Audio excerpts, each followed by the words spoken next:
Welcome, everybody, to a new episode of the Big Sky Now podcast. As always, I am your host, Josh Amick. And believe it or not, we are somehow rolling into week 8 of the college football season. Time has been flying by. My panel is with me, as always. We got John, Fritz, Mark, and Ian. So we're going to get right into it. Over what happened over the weekend, a lot of surprises. Two of the biggest surprises were we're no longer going to have winless teams in the Big Sky Conference. Northern Colorado and Portland State pulled off a win over the weekend. Ian, which team out of Portland State and Northern Colorado impressed you most by getting their first win? It has to be Northern Colorado, right? Obviously, Portland State had a pretty fun game, a bit of a shootout with Idaho State. But, I mean, Northern Colorado snapping an 18-game, I think 18-game losing streak. I just want to give a shout out to their defense, forcing 5 turnovers after Weber State put up 55 last week against Montana. So, yeah, to me, it's Northern Colorado. So shout out to them. Nobody outside of Greeley probably thought they had a chance to win that game. But like Ian mentioned, 5 turnovers, 2 on the goal line in the first half. I thought Portland State had a chance to beat ISU. That was kind of maybe not a pick 'em, but is a game they could win. It's kind of a bigger loss for ISU after beating Cal Poly. Is a chance for them to show what that they're making strides in the conference. I think that was kind of a step back, not being able to beat Portland State at home, and they couldn't stop Dante Sachere, if I can get that one finally right after 2 years. That's why I think Portland State had the more impressive win, is because Dustin Sachere, he's your Big Sky Offensive Player of the Week. He was impressive. He had 3 bombs. He didn't have a real high completion percentage, but those 2, he had 3 touchdown runs, 1 of 62, 1 of 53, 202 yards rushing. I just thought he was really impressive. 18-game losing streaks being snapped. That's pretty huge. That's big for the Bears of Northern Colorado.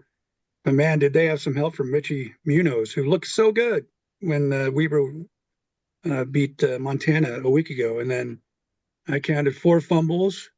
3 of them were inside the 10-yard line. 2 of them became touchbacks. In 1, he had a bad exchange with his running back and picked up the ball and scored. And then he threw a pretty costly pick too. So, the Bears played good defense. I just thought Richie Munoz was just way off his game, especially compared to the week before. So I'm going to go with Sachere and the Portland State Vikings. Yeah, I mean, both teams really impressed me. I mean, talking about Shakeup and getting 200 yards through the air and 200 yards on the ground is impressive no matter who the opponent is, but to do it against a ranked team is even more impressive. Northern Colorado finally able to snap the streak. Weaver seems to, when they lose, it seems like they beat themselves more than they get beat by other teams this season. The second half turnovers, definitely, all the turnovers, but second half turnovers led to a touchdown and what should have been at least a field goal for Northern Colorado, though they missed it. And then the last one ended the game.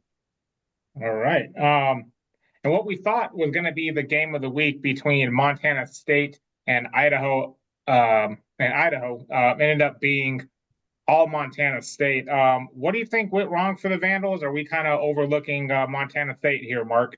I think we could do a podcast just on what went wrong with the Vandals. I mean, everything went wrong with the Vandals. Their defense, which was their strength and kind of the thing they were going to hang their hat on in this game and maybe win a low-scoring game by stopping Montana State. I mean, that let them down. Their offense got exposed, and they lost another quarterback to another broken collarbone, Nick Josephek.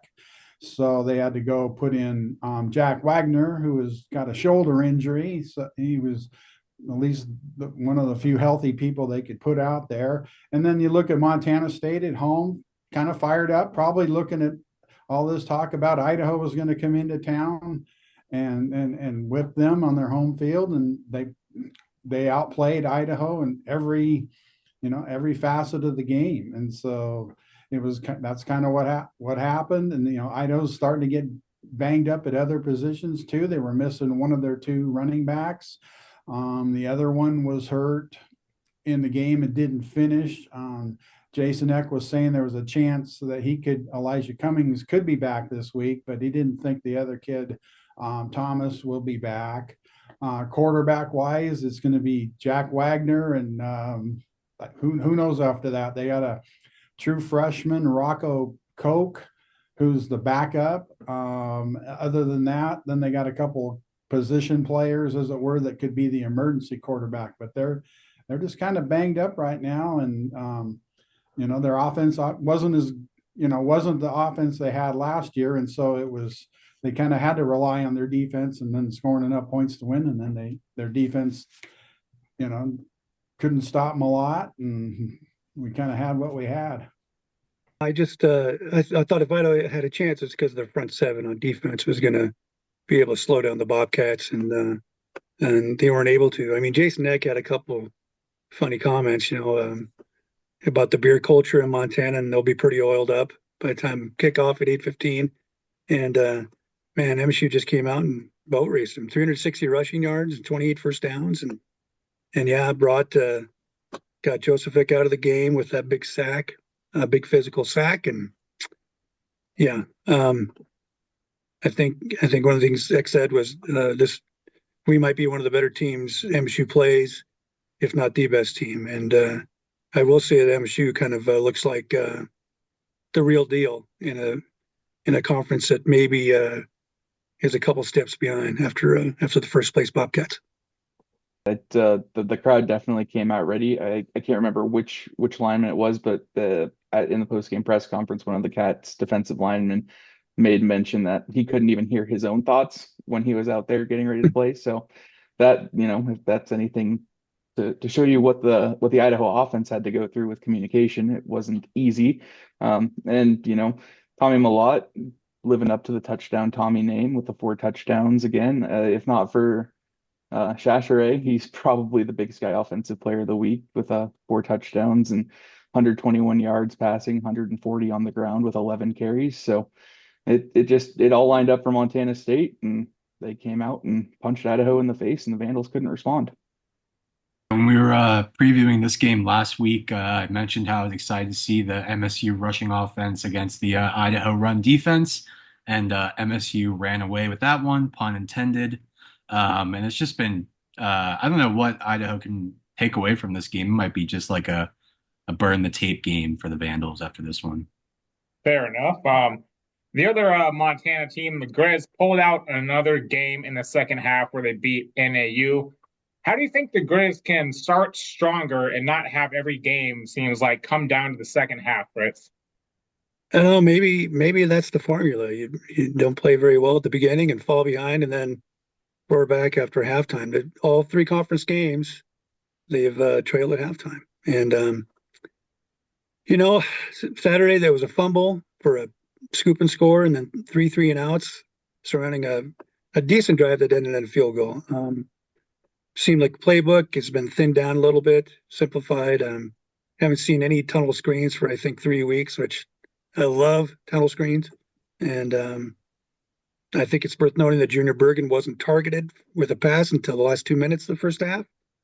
And then he was targeted 4 times for the game, and he caught all 4. That's a pretty dynamic player, but probably your most dynamic player. And he's in there on kick and punt return. But I think he's probably their best receiver, as good as their receiving core is. I think he's the best. Just like Gilman has to split carries with Osmo, I think that keeps them both healthy in the long run. But Gilman's a pretty dynamic player. He got 14 touches or 15 touches. 14, yeah. They just need a little bit better start. Like the quarterback that Logan Fife said, the things are there. We just weren't hitting them early. And when UC Davis comes in, they can't wait that long probably. And they're off this week, and then they're at Northern Colorado, which all of a sudden looked pretty good. So hopefully the offense catches up.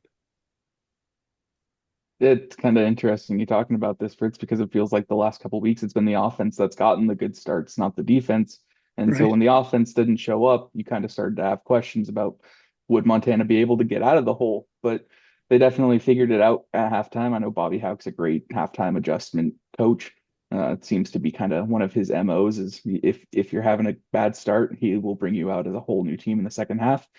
But the defense only gave up the 1 touchdown on the big 88-yard play. So the offense gave up the first touchdown with the strip sack. So the defense played really well. I thought that was encouraging for the team, but it just opened up that question of what happens if Montana's offense doesn't show up like they have. And I mean, this time they got through, but they're going up against an NAU team that had their third string quarterback in as the starter. So I shouldn't be, if I can interrupt, I shouldn't be really complaining about the offense. It's statistically, it's number 5 in the FCS. Anyway. Yeah, I mean, at a certain point where going into week 8 of the season, I don't know how much can change specifically 8 weeks in. But when I was kind of looking into it and kind of seeing how with the start that Montana had last season, I noticed they also kind of went through a bit of a stretch like this last year. Lost to NAU and then close wins against Idaho State and UC Davis. It seems like maybe we're kind of in the middle of one of those stretches right now. I mean, obviously, we saw how they finished the tail end of the season last year, making it to the national championship game. So, kind of interested to see how things shake out at this bye. Yeah, I was kind of looking at that too, thinking maybe they just figure since they did so well last year and have a lot of those offensive guys back, they can just kind of turn that part on whenever they want. And it seems to have worked so far, except, the defense didn't do it against Weber, but offensively they don't seem to have any problems. But maybe they're just kind of bored for lack of a better word at this point of the year. Yeah, we shall see. Maybe the bye week is coming at a good time for the Grizz. UC Davis had another dominating win, staying undefeated in Big Sky Conference play. How likely is it? I know we keep circling this game, but how likely is it that UC Davis stays undefeated until that schedule meets Montana State? What do you think about this, John? I think it's a tough ask for, I mean, anybody in conference play to go undefeated, especially when you're looking at, was it week 12 for that game? So, it's deep in the season. So you're going to have a 10-0 team, 10-1, 9-1 team meeting up if that's the case. So, but if you look at Davis's schedule, there's a couple of matches that I kind of pinpoint ahead of the Cats that they need to look out for. And the first one would just be this weekend with how Eastern's kind of finding themselves, I guess I'd say. And playing on the road at Eastern is never easy. And then they've also got the national TV game against Montana up in Missoula, which would be the week before they play the Cats, if I'm not mistaken. So you definitely can't look ahead at those games or beyond those games. So I think it's definitely possible, but those are definitely 2 games that are not going to be easy victories. What a huge day for UC Davis over the weekend.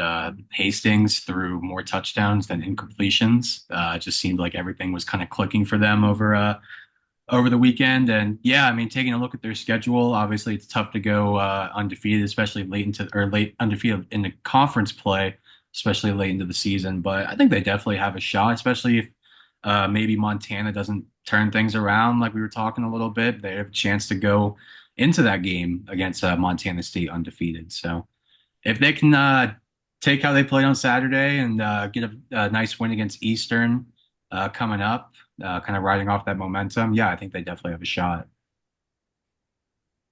Yeah, I mean, we'll see. I mean, Eastern or Davis can score, but so can Eastern, and Eastern's coming off a nice win last week, and they they play well at home, and so they got to UC Davis got to worry about beating Eastern before they even think about Montana. Everybody's circling November 16th, which is Bobcats and Davis, but I've circled November 9th, which is when Davis comes up to Montana for another one of those Big Sky After Dark games, 8:15 kickoff. And all of a sudden, this week's game where they go to Eastern looks a lot more interesting because Eastern looked good. I thought they played pretty well. I thought they ran the ball extremely well, played 2 quarterbacks the way I think people really envision a 2-quarterback system to work. Speaking of Eastern. So I'm going to call it that Davis is going to have a loss by the time they have to face the Bobcats.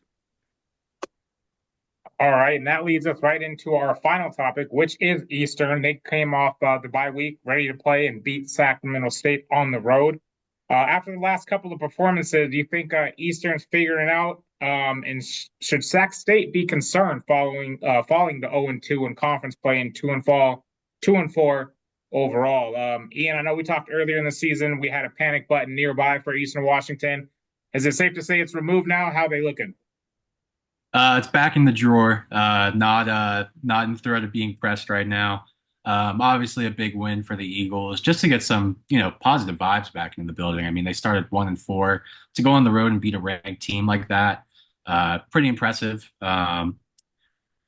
Yeah, I'm really kicking myself for not switching that pick like Fritz said I should, but it is what it is. I just want to highlight that last, I guess not their last drive, but one of the last fourth quarter drives Eastern had in that fourth quarter. 10 plays, 99 yards, ate up a little under 6 minutes of clock to really kind of seal that game away. But yeah, it's definitely a bit concerning for Sac State. These are two games that I think most of us, or this game and the game against NAU, I think most of, if not all of us, were kind of all on board. Like, yeah, they should be winning these games.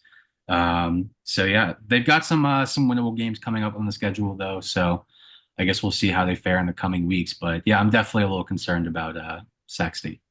Yeah, Eastern seems to be figuring it out. I mean, we always kind of knew they could score, and now if giving up 28 points is a sign of playing good defense, I guess it is with them. So that they seem to be on an upward tick. Sac State should be concerned. I mean, they're 0-2. They lost to NAU and then to Eastern, and it's almost a must-win this week against Weber State for them. Yeah, I agree with Mark. Sac State's kind of in trouble. Maybe they have the panic button out now. And a couple things I noticed is Sac State went into that game against Eastern ranked third in FCS in rush defense. Now they're 14th. They gave up 286 yards on the ground. I don't know when the last time Eastern ran for 286. Maybe in the Taiwan Jones era. I don't know. But Eastern's quarterbacks, Vesperis was 15 to 17 passing, which is pretty ridiculous. And then Jared Taylor was averaging 6 yards a carry as the other QB. And I think Sac State has a little bit to worry about. And the good news is, in my book, we had 7 ranked teams. 7 Big Sky teams are ranked last week. Now it's down to 4, and I think that's about the right number. Yeah, I think that Eastern should definitely be. They're going in the right direction this season. They pulled out all the stops again. They had the surprise onside kick. They had a good offensive efficiency game, and the run defense was actually very well from what I saw on Saturday. But their offensive efficiency to me is one of the things that just kind of stuck out. They touched the ball. They got the ball for 9 possessions. 2 of those possessions ended up being the end of halves, the end of the first half and the end of the game. 5 of those other 7 ended up in touchdowns. 1 was a missed field goal that they moved the ball down, and only 1 punt. I mean, the game only featured 3 punts, so both teams offensively were moving the ball. But anytime you can score on 5 of your 7 true drives, that's a good day. As for Sac State, I think they've stolen that panic button out of the drawer and taken it for themselves. Their defense was really great at the end of non-conference. They gave up 7 points between their last 2 non-conference games combined. And now they've given up 34 and 35 in back-to-back weeks. Well, I guess they had the bye week in between, but yeah, back-to-back games. They've given up a lot of points, and now a Weber State team that's going to be coming to Sacramento next week, which put up 55 against Montana and struggled last week. So we'll see what happens, but this is definitely a big week for the Hornets. Yeah, it's a lot of good points. I agree with that because it's curious to see how Weber State responds after that big win against Montana, then kind of a letdown last week. So we will see. That is it for this week's episode of the Big Sky Now podcast. Join us again on Thursday where we'll go over our picks for the upcoming week and break down some of the week's biggest games. I'm your host, Josh Amick. Thank you for joining us, and thank you to my panel as always. We'll see you Thursday.